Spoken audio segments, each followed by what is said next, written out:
Severe weather season is here, and it came in hot this year. At least 210 tornadoes were confirmed nationwide in March alone, the most ever recorded for the month.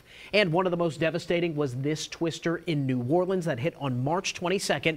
Now, this storm prompted this tweet from the Associated Press saying tornadoes were, quote, shifting locations. And that got us thinking. Is Tornado Alley as we know it actually moving? We went to experts here and in the Southeast for a Fox 25 fact check. The U.S. storm season has started strong this year. We've seen devastating storms tear through the southern part of Oklahoma, but making national headlines, tornadoes ripping through New Orleans and parts of Georgia and South Carolina. And a study done by a researcher in Norman shows tornado activity is rising in the Southeast.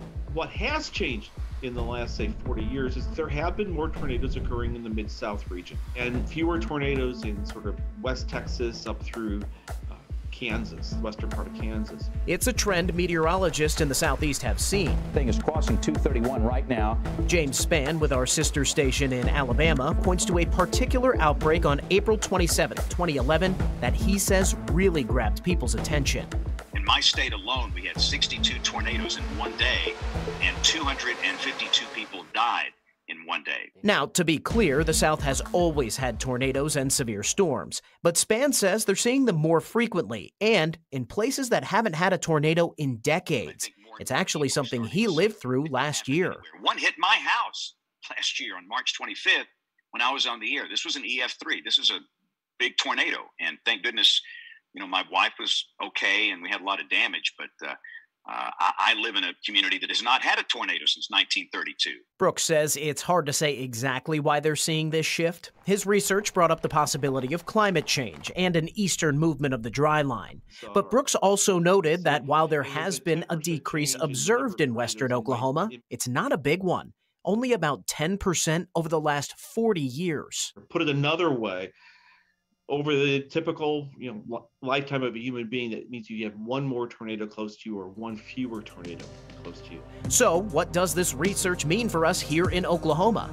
Really, experts say things should be status quo for us. You need to have a plan in place because we're still going to see strong tornadoes. There's still going to be a large threat. We're still going to be one of the areas that gets the most tornadoes on the planet. But the findings could be much more significant for the Southeast. These areas have much more densely packed rural populations and more manufactured housing that are less likely to have a storm shelter, meaning a tornado that hits rural Oklahoma would likely put many more people at risk in the rural Southeast. And that is heightened the awareness, and it's got people to buy a weather radio so they can get the warning. It's got people to think about having a plan. It's got people now having helmets in their safe place. It's basically impossible to have a tornado that's on the ground for any significant time in Alabama and have it not hit structures. But in Oklahoma, that can happen.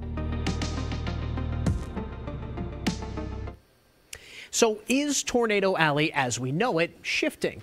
Well, Brooks' study seems to show that that is mostly true. However, as you heard from Brooks and Spann there, the shift is virtually unnoticeable to us here in Oklahoma. That means you need to continue to take these storms seriously. You need to take your tornado precautions and know that we will continue to see some of the strongest storms on the planet.